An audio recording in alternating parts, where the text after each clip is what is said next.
안녕하세요. 김호준입니다. 지난 주말 의사협회가 대한문 앞에서 문재인 케어에 반대하는 집회를 가졌습니다. 결국 병원 수입과 직결되는 의료 수가 문제죠. 민항기 조종사들이 파업을 하면 귀족 파업이라는 비판 여론이 있습니다. 하지만 노동에 적합한 대가를 요구할 권리는 누구에게나 있는 거죠. 생존권이 중요하지 않은 직종은 없습니다. 의사협회가 하나의 이익단체로 자신들의 생존권을 위해 정부를 상대로 집단행동을 하는 것도 마찬가지입니다. 그들의 요구와 국민의료비 부담을 덜어주겠다는 정책적 목표 사이에 타협점을 찾아내는 건 정부의 숙제고 능력이죠. 제가 가진 물만은 그 비대위 구성입니다. 최대집 투쟁위원장은 박근혜 전 대통령 석방을 목표로 하는 태극기 혁명 국민운동본부 대표로 지난 10월 18일 대한문 집회 연설에서 촛불 시민을 종북, 좌익으로 매도했었죠. 또한 자유통일해방군의 현직 대표로 문재인 하야와 북한 폭격을 주장하고 있으며 의사협회 이름으로 배포한 소식지 만화 작가는 세월호 비하, 위안부 소녀상 비하로 문제가 된 작가였습니다. 집회에 참여한 인사들은 이 사실을 알고도 있나요? 모든 생존권 투쟁은 그 자체로 정치적이죠. 하지만 일베와 극우는 정상적인 정치의 범주에서 제외해야 하는 거 아닙니까? 김원준 생각이었습니다. 의사협회 집회 그 자체는 저는 문제가 없다고 생각하는데, 예. 예를 들어서 그 만화 작가는 SNS를 이런 식으로 하던 작가예요. 서울에서 가장 맛있는 돼지고기집이라 단원한다. 여기서 단원은 단언 아니냐. 이렇게. 그런 논란이 불거졌죠. 그게 아니다. 단원고라고. 단원고 학생들을 명백하죠. 비하한 거고. 세월호에 대한 비하는 뭐 이해도 많습니다. 소녀상에 대해서도 모플러, 소녀상에 들러서 모플러 화제가 되니까 뭐 돈가스집, 오뎅집, 우동집, 스시집 앞마다 세워라. 그리고 피자도 배달시켜주고 잘생긴 소녀상도 옆에 세워줘라. 뭐 이런 비아냥을 해서 크게 논란이 됐던 전형적인 일베 작가인데 그 의협이 소식지로 투쟁이가 소식지로 뿌린 만화가 이분이 그린 거예요. 예. 투쟁위원장도 성향은 뭐 말할 것도 없이 자유 들어간 단체들은 다 극우 선양을 의심해 봐야 된다. 저희가 몇 번이나 얘기했었는데 자유통일해방군 네, 대표입니다. 네, 해방까지 들어갔네요. 네. 단체명 아주 스펙타클하지 않습니까? 자유통일해방. 예. 여기서 이제 북한 폭격하라든지 문재인 하야라든지 박근혜를 석방하라든지 지금도 주장하고 있는 박사모 중에서도 아주 극렬 박사모죠. 예. 모든 조직을 자기의 이제 정치적, 극우적 정치색을 구현하는 도구로 활용하신 분인데 여기 이걸 알고서 투쟁위원장으로 한 건지. 예. 대정부 협상력을 높이는 게 아니라 정반대가 될 수 있다. 저는 그렇게 생각합니다. 자, 첫 번째 뉴스는 뭡니까? 네, 다스는 누구 겁니까? 라는 질문에 대해서요. 하나의 답이 나왔습니다. 이명박 전 대통령 집안에서 18년 동안 운전을 했던 인사의 이야기인데요. 다스는 이명박 전 대통령 거라는 겁니다. 해당 인사는 김종백 씨인데요. 이번 주 시사인 보도입니다. 김 씨는 1997년부터 2015년까지 이상은 회장의 운전기사였습니다. 요 사안은 저희가 이제 다음 주 월요일 주재 기자가 나와서 직접 자세히 얘기할 텐데 시사인 특종이니까 첫 번째로 소개하는군요. 굉장히 중요한 뉴스니까요. 중요한 뉴스이기도 하죠. 네. 왜냐하면은 과거 이제 정치인들 관련한 그 비위가 폭로되고 하는 것도 대부분 운전기사, 예, 운전기사가 사실은 굉장히 오랜 시간을 같이 하잖아요. 예, 그래서 이제 그쪽 통화라든가 더구나 이분은 18년간이나 집안일도 했었기 때문에 심부름. 네, 예. 집사노릇을 했다라고 하는데요. 그래서 청와대를 오고 가는 데 있어서 메신저 역할도 했다고 합니다. 이분이 한 이야기 중에 제가 보기에 가장 중요한 것은 실제 실정법과 관련해서 다스 특검팀이 BBK 특검팀이 다스 비자금을 알고도 묻었다 이런 이야기는 여러 번 했는데 여기 관련된 이야기를 이분이 또 했어요. 그러니까 특검이 다스의 조사 나오는 거를 알고 있었고 예, 압수수색할 것을. 예, 날짜까지 알고 있었다라는 예, 겁니다. 그 직전에 트럭 세대 분량 서류를 직전에 파기했다 이런 이야기. 또 대통령 되기 전에도 다스에 대한 보고를 누가 특정해서 보고를 했고, 이명박 전 대통령에게. 그리고, 청와대에 있을 때도, 신학수 감사와 이모 감사가, 청와대 민정수석실, 다스 담당자의 BBK 관련 보고를 하는 걸 본인이 봤다. 이건 전원이 아니고 본인이 봤다는 겁니다. 시간, 장소가 특정되어 있기 때문에 굉장히 구체적인 진술들이 많습니다. 운전기사만이 할 수 있는 이야기들이죠. 직접 운전해서 갔기 때문에. 그리고 보고를 봤다는 거죠. 또 이번 주 시사인을 보시면요. 이 운전기사뿐만이 아니라 이명박 전 대통령을 운전했던 사람이 운전기사의 또 다른 인터뷰도 실려 있는데요. 운전기사 두 번을 인터뷰했더라고요. 그 운전기사 잡기가 쉽지 않은데 주준이는 악마예요. 열심히 취재하고 있습니다. 자, 그리고 JTBC도, 지금, 다스 관련해서는 뉴스공장과 JTBC가 사실은 거의. 시사인이 또 같이 하고 있는데요. 네, 시사인. 네. 띄워줄게요. 이렇게 빼놓으시길래 깜짝 놀랐습니다. 네, 시사인이 소스를 가져오죠. 조진우 기자가. 자, 보도를 계속하고 있는데 어제 재밌는 보도 하나 나왔습니다. JTBC에서. 네, 또 다스와 관련된 소식들이 있는데요. 이명박 전 대통령의 선거에서 다스 직원들이 조직적으로 동원된 정황이 있다라는 겁니다. 1996년에 서울 종로 국회의원 선거, 2002년 서울시장 선거에서 다스 직원 십수 명이 동원됐다라는 복수의 증언을 확보했다는 건데요. 선거에 동원된 직원들의 급여도 다스에서 나갔다라고 합니다. 다스 취재가 왜 다른 곳에서 잘 안 나오냐면 굉장히 어려워요. 왜냐하면 벌써 5년 전 특검을 받았고 그때 문제가 되는 건 다 털었단 말이죠. 다 털었는지는 하지만 대다수가 털렸고 그러다 보니까 이 BBK 사건에 이런 건 10몇 년 전이고 5년 전에 이미 한번 특검을 받았던 곳이고 그리고 그때 대통령이 직접 커버를 했고 그러다 보니까 증거인멸이 굉장히 꼼꼼하게 잘 됐어요. 예를 들어 주진희 기자처럼 거의 10년 가까이 이 사안을 파고 있었다든가 그렇지 않으면은 새로운 사실 밝혀내기가 쉽지 않은 사안이다. 근데 이 JTBC가 어제 얘기한, 선거 때 다스 직원이 동원됐다. 다스의 주인도 아닌데, 게다가 그 급여는 다스에서 나갔다. 돈도 줬다라는 거죠. 이게 이제 실정법만 따지면 선거법 위반이지만 이제 공소시효는 그건 다 됐고, 중요한 건 그 실정법 위반 부분이 아니라, 선거법 위반 부분이 아니라, 이랬다는 얘기는 이제 다스 실소유주를 또 한 번 드러내는 정황인 거죠. 실소유주가 되면, 도곡동 땅의 주인이 되기도 하고, 그리고 BBK 주인이 되기도 하고, 동시에, 그렇다면 옵셔널 벤처스의 주가 조작에 최소한 공범이 되는 건데, 그 실소유주가. 이건 공소시효가 나왔어요. 그리고 이제 120억 비자금 관련해서도 공소시효가 2월 말까지 남아있고. 네, 얼마 안 남았습니다. 요 사안들은 급여가 다스에서 나갔다. 이 자체가 중요한 게 아니라, 이런 공소시효가 남아있는 범죄의 정황 증거가 될 수 있는, 증인들이 될 수 있는 사안들인 거죠. 그리고 이제 더 재미있는 뉴스는 자서전 얘기도 나왔어요. JTBC에서. 네, 그렇죠. 좀 깨알 같은 뉴스인데요. 이명박 전 대통령의 자서전인 신화는 없다라고 있습니다. 95년에 발간됐는데 당대 베스트셀러였거든요. 그런데 당시에 다스가 나서서 대량으로 구매했다라는 겁니다. 저는 특히 재밌었던 증언이요. 다스 관계자에 따르면 직원들이 이 책에 이명박 대통령 사인을 대신했다라는 건데요. 이게 책이 너무 많아서 직원들이 차에다가 뒀을 정도였다라는 거고요. 남은 책들은 경주 지역에 무료로 나눠줬다라고 합니다. 왜 안 그랬겠어요. 이거보다 더 재밌는 뉴스는 그 뉴스가 나올 때가 됐는데 2011년에 대통령 퇴임 직전에 영문 자서전이 나왔어요. 그때 이명박 전 대통령.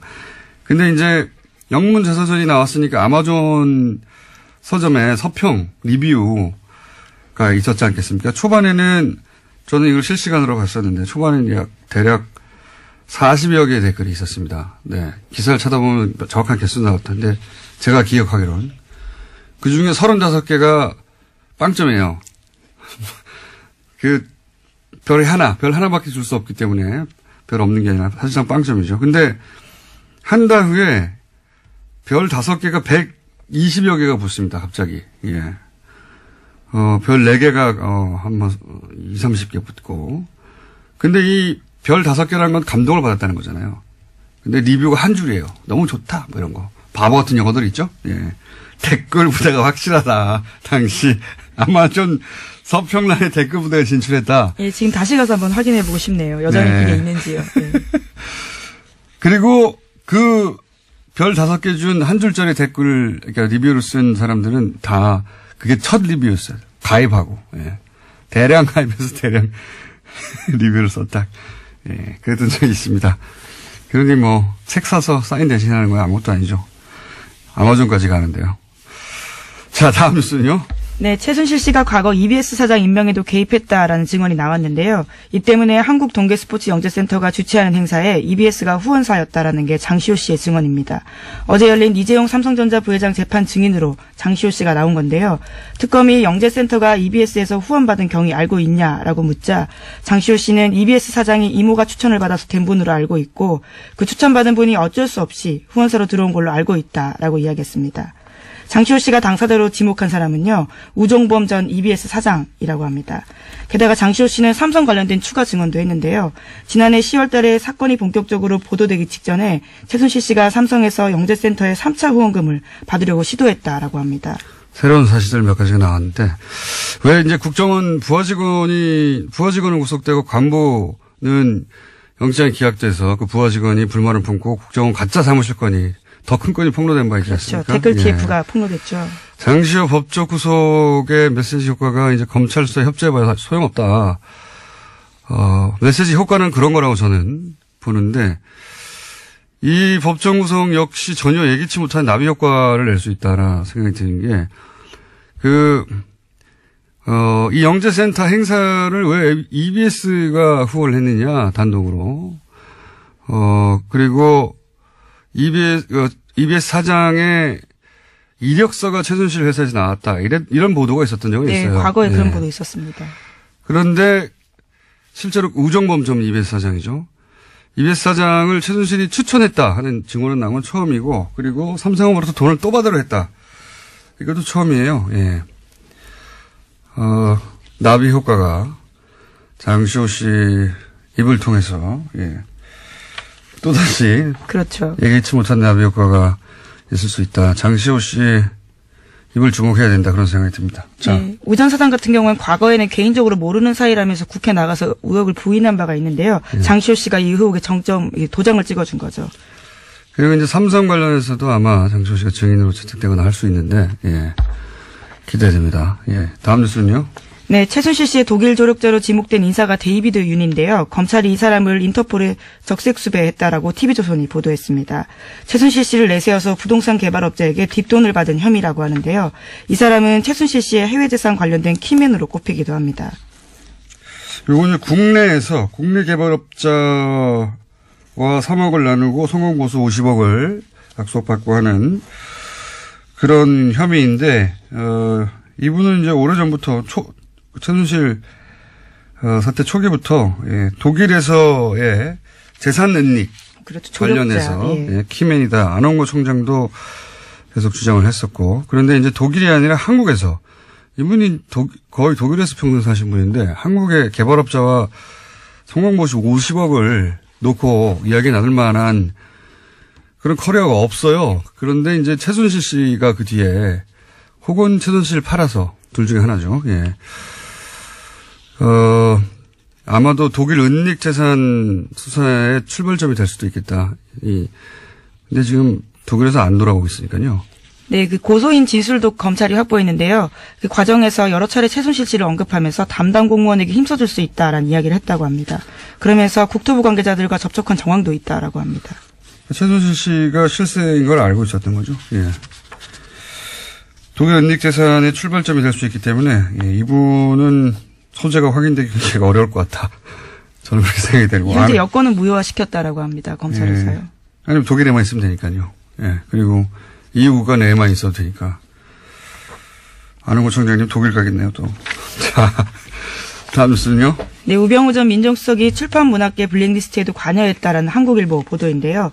서울중앙지검 국정원 수사팀은 어제 우 전 수석에 대해서 사전구속영장 청구했습니다. 그런데 여기에요.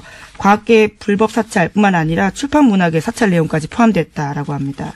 우 전 수석은 지난해 7월 달에 한국출판문화산업진흥원이 발표했던 세종도서와 관련해서요. 소위 좌편향으로 분류되는 도서와 저자들을 사찰하고 검열하도록 국정원을 독려했다라고 합니다. 당시 세종도서에는 윤희상 평전과 세월호 참사를 다룬 서적 등이 포함됐다라고 합니다.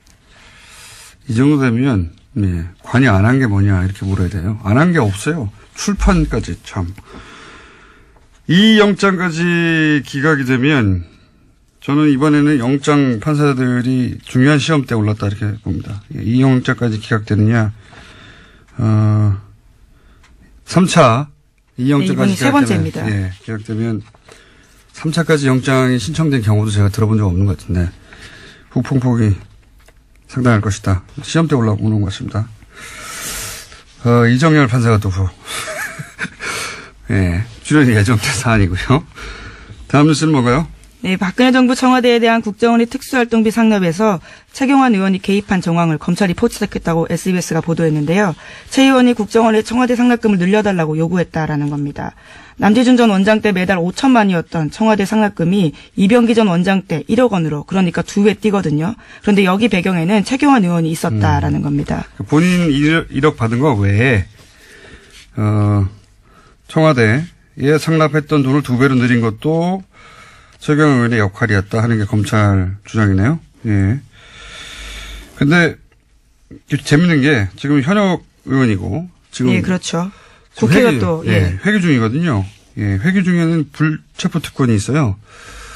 그래서 이제 국회에서 과반 출석에 과반 동의로 그렇죠. 이 체포 동의안이 통과돼야 되는데 통상의 상황이라면 이제 자유한국당이 결사 반대할 텐데, 근데 이제 정권이 탄압한다면서 굉장히 큰 소재를 쓰겠죠. 근데 지금은 이제 홍준표 대표의 이제 친박 청산에 도움이 되는 사안이거든요. 그래서 불체포 동의안에 대한 자유한국당의 스탠스가 어떻게 될 것인지 매우 재밌는 관전 포인트입니다. 네. 네, 게다가 오늘도 원내대표 선거가 있어서 당이 어떤 식으로 재편될지가 정해질 것으로 보입니다. 자, 약 2분 정도 저희가 브리핑 시간이 남았습니다. 다음 뉴스는 짧게 하죠. 네, 박주원 국민의당 최고위원 관련된 소식도 계속 전해드리고 있는데요. 오늘 아침 경향신문에도 새로운 보도가 있습니다. 2006년 초 주성영 전 한나라당 의원에게 제보한 정보가 DJ 비자금 의혹만이 아니다라는 건데요. 당시 열린우리당 정동영, 문희상, 유시민 의원 관련된 정보도 있었다라는 겁니다. 그 근거는요, 주 전 의원의 보좌관으로 근무했던 기익 씨의 인터뷰입니다.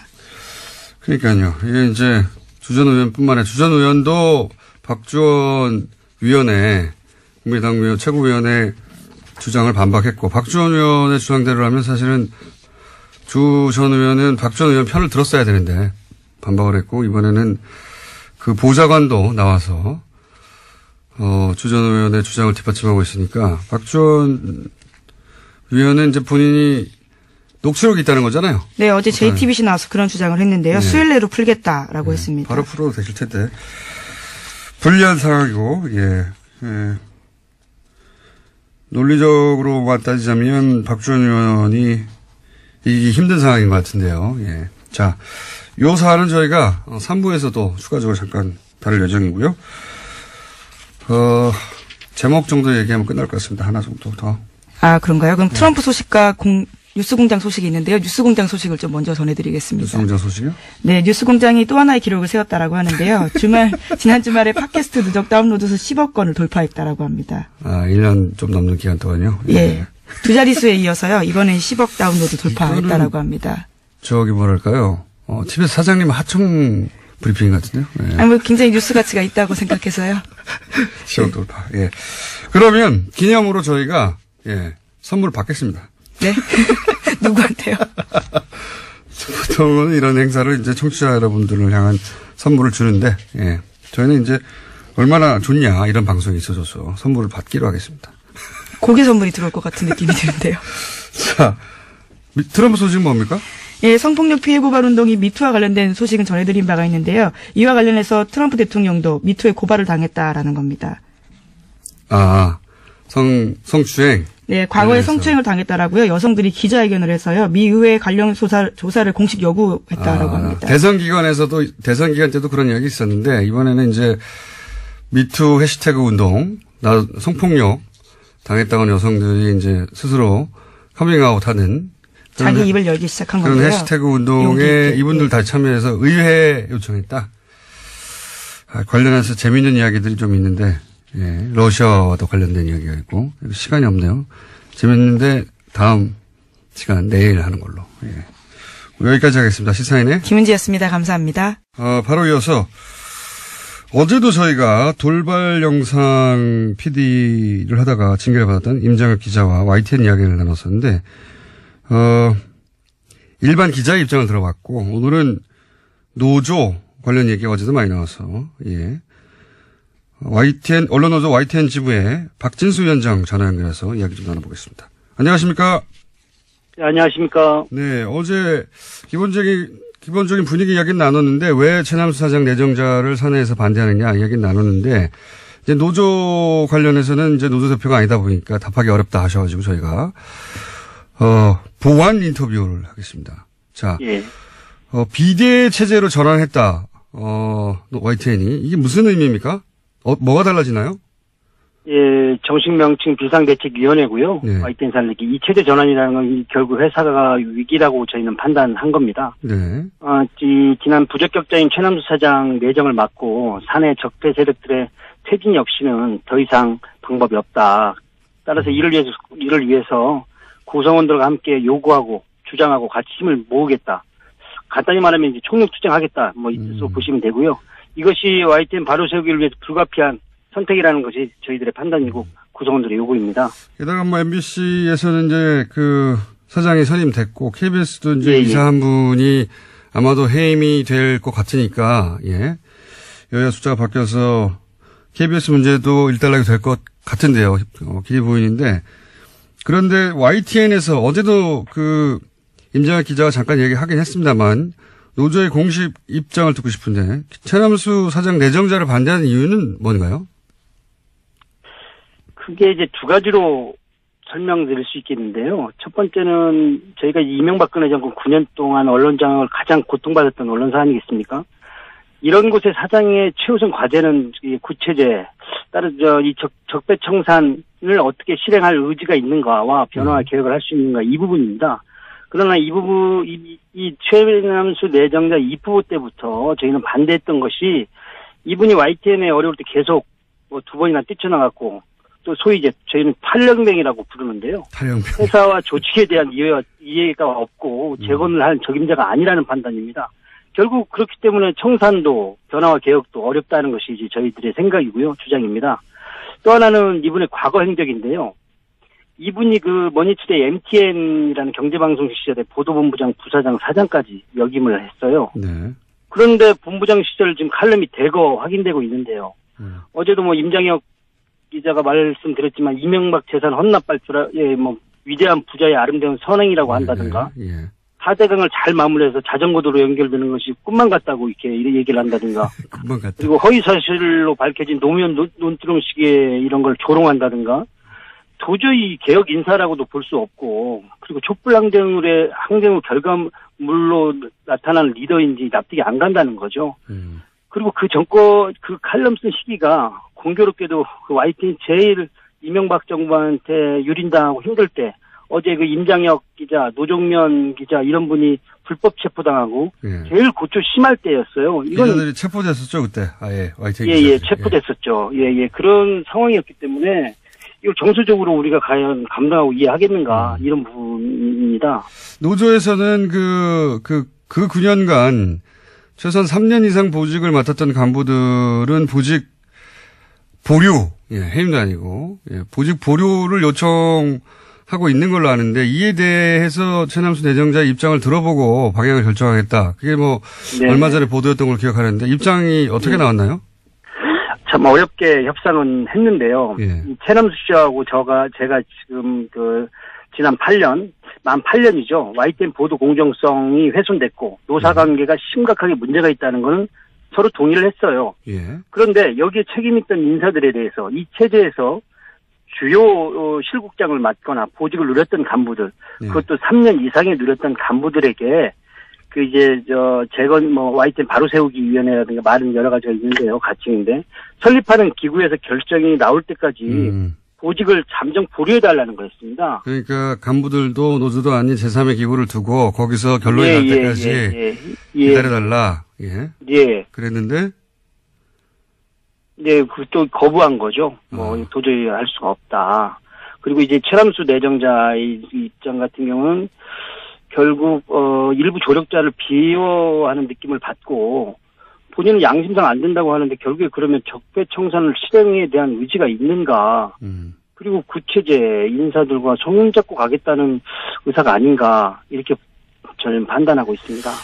어제도 잠깐 제가 여쭤봤었는데 YTN은 보도 전문 채널이기 때문에 보도국장 자리가 굉장히 중요해서. 중요합니다. 예, 여기서 상징적인 노정면 기자가 보도국장 자리를 제안받았는데 거절했어요. 이것도 연결된 이야기입니까? 구체적으로 보도국장이 자리를 잡으면 이제 저희는 YTN의 이제 뉴스가 어떻게 만들어진지 모르니까. 네네. 보도국장 자리로 그게 가능하지 않겠나라고 생각하기 일반의 생각인데 그렇지만은 않은가 보죠? 밖에서 보면 그럴 수 있을 것 같은데요. 예. 제가 우리 김어준 총수께 역으로 질문 하나 드리면요. 예. 김어준 총수가 프로그램 진행하는데 예를 들어 이명박 씨가 사장이면 그게 가능합니까? 프로그램에 못 오죠, 제가. 예, 그렇다는 거죠. 결국에 이 보도국 정상화와 YTN 정상화는 별개일 수 없다는 얘기입니다. 보도국 독립적으로 운영을 하는데 사람은 내가 알아서 할 테니 당신은 운영만 하라고 한다든가 조직을 개편하는데 사장이 사사건건 난 못하겠다라고 한다든가 그럼 이거는 결과론적으로 개혁적 인사를 난 중용했어라는 액면밖에는 전혀 보이는 게 없죠. 개혁은 이루어질 수도 없고요. 한 사람이 가서 보도국 전체를 바꿀 수가 없다. 그럼요. 예, 톱니바퀴가 이루어져야 된다고 저희는 보고 있는 것이죠. 그런데 중간 간부들이나 3년 이상 보직을 맡은 간부들에서는 그대로 보직을 두려고 하기 때문에 그 의지가 의심스럽고 이렇게. 네, 맞습니다. 그래서 이제 기자 한 명 거기 상징적으로 꽂는 것으로 대충 타협하고 넘어갈 일이 아니다. 이런 이야기네요. 예, 맞습니다. 그러면 마지막 질문인데요. 예, 그러면 이제 비대위 체제로 바뀌어서 어떻게 하는 건가요? 지금 저희 입장에서는 모든 가능성을 열어놓고 지금 대응할 생각입니다. 이게 저희가 실제로 이명박 9년도 험난한 시절도 마다 않고 처절하게 공정방송을 위해 싸웠던 사업장 아니겠습니까? 최남수 내정자가 들어온다는 것은 곧 공정방송이나 적폐청산, 변화개혁도 저희는 못한다고 판단했고 선명적으로 선언한 입장입니다. 따라서 모든 가능성을 열어놓고 이 부분에 초점을 가할 생각이고요. 저희 지금 비대위가 우리 회사의 직능단체 그리고 주니어 그룹들 더불어 전직 집행부가 대거 참여한 광범위한 조직이기 때문에 향후 이런 투쟁에 맞서서 냉정하고 그리고 이 가능성을 결과물이 나올 수 있도록 이렇게 투쟁하겠습니다. 알겠습니다. 이 기회를 놓칠 수 없다. 다른 방송국은 정상화되어 가는데 우리는 그대로다. 이런 위기의식이 있는 거군요. 당연합니다. 예. 네. YTN 상황은 저희가 지속적으로 짚어가겠습니다. 오늘 여기까지 듣겠습니다. 감사합니다. 감사합니다. 네, 지금까지 언론노조 YTN 지부의 박진수 위원장이었습니다. 핫해. 본인은 핫하다고 주장하는데 후원금을 안 차고 있는. 요즘 핫뜨거가 아니고 핫추어입니다. 핫해 추워. 하태경 최고위원 나오셨습니다. 안녕하십니까. 예, 추운 하태경입니다. 예, 핫하면은 이게 후원금을 팍팍 차야 되는데. 후원금이 너무 없습니다. 추워 죽겠습니다. 페이스북에 화제가 됐어요. 하태경의 후원금 10만 원만 보태주세요. 완전 불쌍한 표정으로 사진 딸랑 올려놓고. 요즘 KTX 입석 타고 다닌다고 소문났어요. 자, 하태경 의원을 혹시라도 지지하시는 분들은 방송을 듣는 즉시 10만 원까지는 돌려받거든요. 예. 예, 그렇습니다. 예. 그래서 10만 원들을 다 왔다는 얘기하는 거고요. 그리고 이제 오시자마자 잠깐 시그널 나간 사이에 그러니까 바른정당이 자유한국당으로 흡수된다 이런 얘기들이 많은데 그게 아니라 자유한국당에서 바른정당으로 오고 싶어 하는 분들이 여전히 존재한다. 지난번 일주일 전 방송에서 예. 제가 이제 한국당 의원 명단들 쭉 살펴보니까 예. 데려오고 싶은 사람 없더라라고 예. 해서 제가 엄청난 항의에 시달렸습니다. 설마. 진짜로 항의에 시달렸습니다. 그래서 나 가고 싶어라고 말하는 사람이. 그중에서 왜 내 이름 빼냐 네. 거명해달라라고 한 분 있어가지고. 그래요? 이 자리에서 말씀드려야 됩니다. 그러니까 지금 상황에서도 자유한국당에서 바른정당으로 오고 싶어하는. 간절히. 근데 못 오는 거 보고 비례대표인가 보죠? 너무. 눈치가 빠르죠? 너무 대단하시네. 비례고요. 네. 뭐 익히 아는 분들도 있을 텐데 좀 잊혀졌어요 최근에. 예. 김연아 의원. 네. 김연아 의원께서 왜 내 이름을 빼냐. 그래서 앞으로 우리 의총에도 참석하고 싶다. 연락해달라. 의총에 자유한국당 소속이지만 바른정당 의총. 예. 바른정당 의총이야 뭐 길거리에서 복도에서 만나면 의총 된다면서요. 근데 김연아는 정말 여장부예요. 알겠습니다. 얼마나 그 등살에 시달리는. 어느 날 한번 같이 바이 게스트로 해가지고 같이 한번 모시고 나오시죠. 좋죠. 예. 김연아 굉장히 코너 안에서 내가 미니 코너를 하겠다고 해서 모시고 나와도 좋습니다. 자, 어쨌든 후원금 없다는 얘기 했고요. 돈 없다! 자, 이 통합의 파트너 대상자라고 생각될 국민의당에서 지금 난리가 났어요. 박주원 최고위원이 김대중 전 대통령 비자금 의혹 최초 제보자고 자료 제공자고 그렇다는 얘기가 벌써 무시고 10년 만에 다시 불거졌는데 우선 박주원 최고위원은 부인하고 있고 예. 그리고 그 자료를 건네받아서 결국 검찰 수사를 받아서 300만 원 벌금을 받았던 주승용 전 의원은 저격수였죠. 굉장히. 그렇죠. 예. 예. 이 두 분 다 이제 정보 개통해서 난다긴다 하는 분이었어요. 예. 주승용 의원은 무슨 소리냐. 검찰 기록에도 다 있고, 박주원 최고위원의 주장에 반박하고 있죠. 그렇습니다. 누구 말이 맞는 겁니까? 일단. 그런데 국민의당은 좀 무시무시해요. 국민의당이요? 아니면. 네, 무시무시해요. 국민의당에 있는 분들. 지난번에도 정말 바른정당의 바른맨 입장에서 상상도 할 수 없는 바른맨. 문준영 증거 조작. 증거 조작? 없는 사람 예. 꾸며가지고 예. 카톡 가짜 대화 만들어서. 이유미 씨하고. 그렇죠. 예. 그거 보고도 어떻게 저런 상상을 할 수 있느냐. 참고로 저는 다 무혐의 결론 났어요. 저도 문준영 리스트 이렇게 폭로한 게 좀 있는데 저는 아무 관계 없습니다. 증거 조작이랑. 근데 요번에도 보니까 박주원 최고죠. 예. 저도 헷갈렸어요. 박주원, 박지원, 박주선. 예. 다 다른 사람입니다. 이쪽에도 주성용, 주승용, 주호영 헷갈립니다. 네, 다 네. 다른 사람이고. 네. 그래서 박주선, 박지원은 현역 의원들이시고. 네. 박주원은 최고위원이죠. 안산시장 출신의 최고위원입니다. 현역 의원은 아니고. 원래 의원. 근데 박주원 이분이 홍준표 측근이에요. 그렇죠. 홍준표 경남도지사 할 때 선거할 때 캠프에 있었죠. 홍보단장인가 했어요. 그래서 성완종 그 돈하고도 연결돼 있죠. 연결돼 있는 분이에요. 검찰 라인이기도 하고. 완전히 빅마우스입니다, 이분. 빅마우스인데. 그리고 정보통으로 유명했던 분이고. 그렇죠. 예. 제가 볼 때 이분이 가지고 있는 리스트 엄청 많을 것 같아요. 그래서 이번에도 그게 다가 아니라고 또 얘기가 나왔죠. 그렇죠. 추가로. 예. 그래서 국민의당 내에서도 박지원이 어떤 폭탄을 터뜨릴지에 대해서 불안해하는 분들이 있겠다. 이분 그래서 이제 거슬러 와서 왜 영입했냐까지 얘기가 이제 거슬러 가고 있는데. 그렇죠. 네. 근데 누구 말이 맞는 겁니까 지금? 남 탓할 게 아니라 이분은 직선제로 최고위원이 된 분이에요. 그렇죠. 물론입니다. 당원들이 뽑은 거예요. 근데 이제 그 당원들이 그 박주원 최고위원이 이제 친 안철수계로 분류되고 하니까. 본인은 이제 친한 결이라고 이제 표방을 해왔죠. 왜냐하면 최고위원 당선되기 위해서는 안 대표 표가 필요하니까. 어쨌든 영입도 안철수 대표가 했어요. 예. 근데 아무튼 이번에 전 안 대표 칭찬 좀 할게요. 제가 욕 들을 것 같은데. 지난번에 이유미 증거 조작 때는 막 허둥지둥 되다가 실기하고 욕 다 들었잖아요. 나중에 사과했는데 한참 타이밍 늦었고. 또 이번에는 최고위원 바로 사퇴시켰어요. 알고 있었나요? 그러니까 신속하고 단호하게. 그러니까 제가 볼 때는 안 대표가. 근데 그 파장이 다르지 않습니까? 그때는 문재인 대통령이라고 하는 본인의 정치적 라이벌이라고 본인은 생각하는 그 상대를 향한 것이었고, 이번에는 국민의당 존립이 흔들리는 거예요, 이건. 그래서. 스스로. 지난번에 안 대표 책사가 많다 그랬잖아요. 요즘 안 대표 책사가 전 것 같은데. 왜냐하면 제가 반한국당 연대 해야 된다. 반문 연대 아니다. 며칠 뒤에 안 대표가 반한국당 연대다. 바른정당 연대는 성격을 분명히 했어요. 당분간은. 자유한국당이 해체되기 전에는. 그래서 제가 이제 안 대표한테 팁을 하나 더 드리면 국민의당 내에서 DJ 정신을 훼손하는 사람은 가만두지 않겠다. 단호하게 선언해야 됩니다. 말하면 뭐합니까? 이미 이런 일이 벌어졌는데. 아니, 최고위원 날렸잖아. 사후 약방문. 아, 최고위원 이미 몰랐기 때문에, 몰랐다고 쳐줘야지. 이걸, 몰랐다고 쳐줘야지.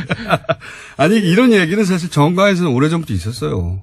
아, 그거는 우리 정보통만 알지. 우리는 잘 몰라요. 최순실도 사전에 몰랐던, 우리 같은 사람 잘 몰랐던 거고. 의원님만 모르는 겁니다, 그러면. 이번에 DJ 정신을 훼손하는 사람 단호하게 척결한다는 분명히 그리고 하고. 한 가지 오해라기보다는 이제 말장난이라고 그러는데 그걸 짚고 넘어가면 자유한국당과 통합한다는 게 아닙니다.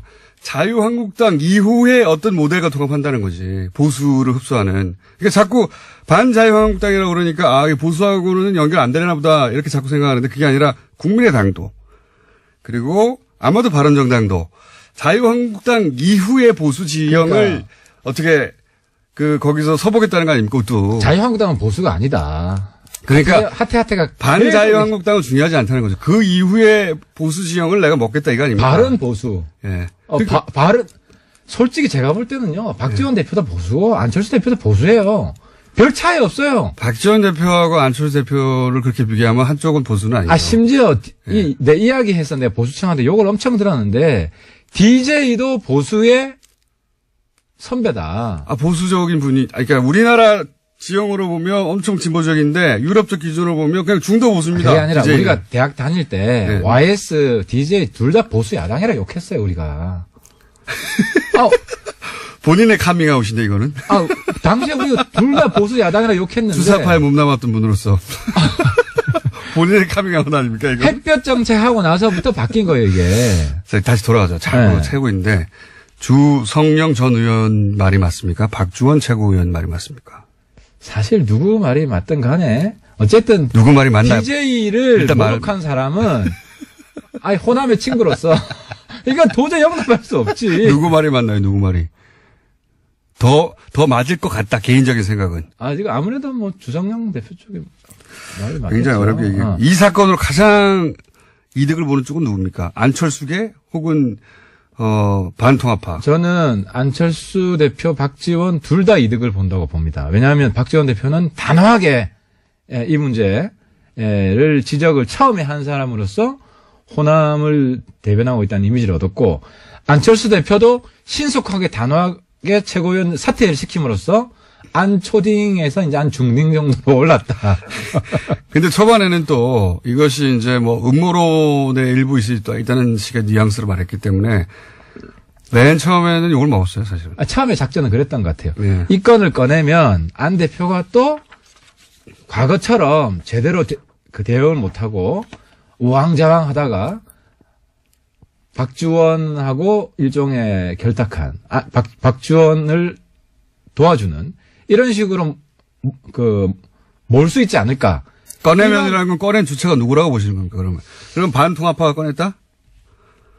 통합, 반통합이라기보다는 이건 좀 애매해요. 그러니까 누가 꺼냈잖아요. 작전 실패 제가 볼 때는. 실패한 작전이에요, 이거는. 실패한 작전이요? 이게 통합, 반통합으로 갈 수가 없어요. 왜냐하면 안 대표가 박지원을 옹호해야지 통합, 반통합으로 가는데. 옹호할 수는 없죠, 누구도. 그런데 이제 단호했다는 거지, 신속하고. 근데 이미 벌써 사람들, 대중의 머릿속에는, 저쪽, 소위 이제 통합파는 그런 인물 일색이다. 사실이든 아니든 간에 그런 이미지가 바뀌었기 때문에 타격은 입었죠.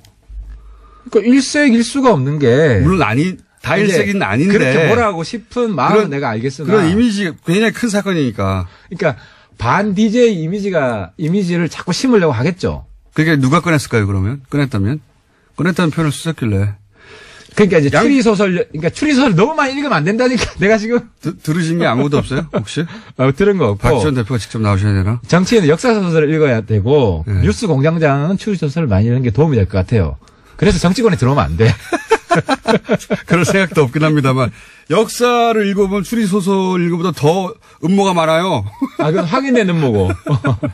여하간, 양쪽 다, 그러니까, 이게 누가 풀었을까, 꺼냈을까, 양쪽 근데 다. 이용주 의원한테 불똥이 튀었죠. 이용주 의원은 저희가 3부에 모십니다, 그래서. 그런데 이용주 의원하고 박지원 최고랑 가까운 것 같아요. 그래서 저는 지난번에 의심한 게, 이용주 의원이 홍준표 비자금, 관련한 녹취록이 있다. 예.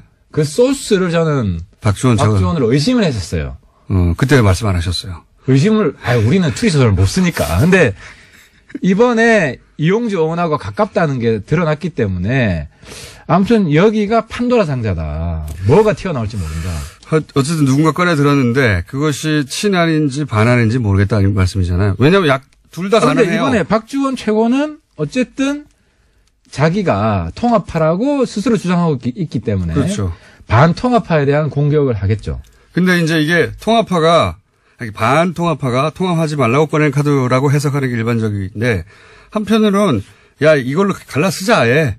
이거 빵 던질 테니까. 갈라설 명분이 안 되지. 이 진흙탕 싸움을 가지고 갈라선다면은 이상한 집단이 되죠. 갈라설 명분 이걸로 직접 갈라서지는 않겠지만 이게 이제 동력을 제공할 수는 있습니다. 제가 보기에. 근데 이제 문제는 뭐냐면 바른정당하고 통합하기 전에 터져준 게 너무 감사하다. 왜냐면 통합하고 난 뒤에 터졌으면. 통합하기가 너무 어려운 게 이게 터졌을 수도 있어요. 아니, 통합하고 나서 터졌으면은 이 감당이 안 돼요, 이게. 통합하고 나면 안 터졌죠. 달걀은 누구한테 유리한 겁니까? 박지원 대표에게 유리한 겁니까? 박지원 대표에게 유리한 거죠. 박지원 대표가 고마운 거죠, 확실히 이 정치 구단이에요. 그럼요. 대신 맞아줬다 내가. 달걀을 만든 순간 밝게 웃잖아요. 어머, 땡큐. 안철수 대표가 굉장히 아쉬웠을 것 같아요. 내가 맞았어야 됐는데. 안철수 대표가 달걀을 안 맞은 게 얼마나 다행이냐고 박지원 대표 머릿속에 획 돌아갔을 거예요. 어머, 땡큐. 정말 저는 많이 배웁니다. 그래서. 많이 배우십니까? 80 넘어도 정치하는 분 있어야 됩니다. 우리 정치를 굉장히 풍부하게 해주시고. 페이스북 쓰시는 거 보세요. 20대요? 20대 정신연령은 20대예요. 예. 선거나, 제가 이제 이분하고 얘기를 해보면, 선거할 때 진짜 피곤하잖아요. 선거할 때? 예, 선거 유세나 이럴 때. 선거 그렇죠. 때. 진짜 피곤하거든요, 후보들은. 제정신이 아니에요. 이분은 선거만 하면 너무 즐겁다고 힘이 나고 에너지가 넘치고 피부가 좋아지고 막. 그러니까 정치를 즐기는 분이세요. 그런 분입니다. 네, 정치를 즐깁니다. 그런 분인데 혹시 이 국면, 이 박주원 국면이 재신임까지 갈 거라고 보십니까? 어떻게 결론 날 거라고 보세요? 이 정도로 적당하게 무마된다? 이거를 재신임까지 몰고 가면 안 대표가 유리합니다. 왜냐하면 명분이 약한 거를 과도하게 밀어붙이면 역풍이 불 수밖에 없고. 명분이 약하진 않아요. 호남에서는. 그러니까 박주원을 옹호했으면 당연히 재신임으로 가는데. 이런 정도의 여토록이야. 정치인이면 다 하죠. 그럼 잘했다고 합니까? 못했다고 하죠. 자, 하나 더 해야 되겠습니다. 오늘 시간이 짧고 늦게 오셨거든요. 네. 왜냐면은 KTX 제일 싼 시간대로 오시느라고. 첫 시간. 후원금이 떨어져가지고. 네. 그래가지고 한 10분 늦으셨어요. 자, 자유한국당 원내대표 한성교, 김성태, 홍문종 새 후보로 압축됐는데 우선 전망 그리고 희망 둘 다 얘기해 주세요. 한마디만 하면. 누가 될 것 같다 하고 누가 됐으면 좋겠다. 이 시사점은 결론은 홍준표 수령놀이 끝났다. 끝났다? 홍준표 포갑시대 끝났다. 끝났으면 좋겠다예요? 아니 끝났어요. 왜 끝났냐면은 친홍으로 분류되는 김성태 후보가 나는 친홍이 아니다. 그러니까 지금 친홍이라고 해봐야 득표에 전혀 도움이 안 된다. 라고 생각해서. 새 후보 중에 친홍 후보 아무도 없어요. 하지만 뒤쪽으로 손잡고 있는 건 맞잖아요.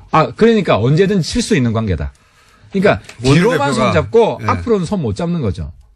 그럼 전망. 세 분 중에 한 사람. 아마도 이게 결선 투표까지 갈 것 같은데. 제가 볼 때는. 결선 투표에서 어떻게 결론납니까? 김성태 후보가 홍 대표를 하태하태처럼 때리면 된다. 아니, 그럴 리는 없으니까. 자, 전망 누가 됩니까? 반쯤 때렸어. 누가 됩니까? 제가 된다고 하는 사람이 떨어질 것 같아가지고. 상관없잖아요. 제가 확실한 거는 한성교 이주영 팀 혹은 김성태 팀이 되는데. 그거 누구나 할 수 있는 얘기고요. 근데 김성태 팀이 잘못 러닝메이트를 골랐어요. 저 러닝메이트가 누가 됐으면 좋겠다. 한성교, 홍문종.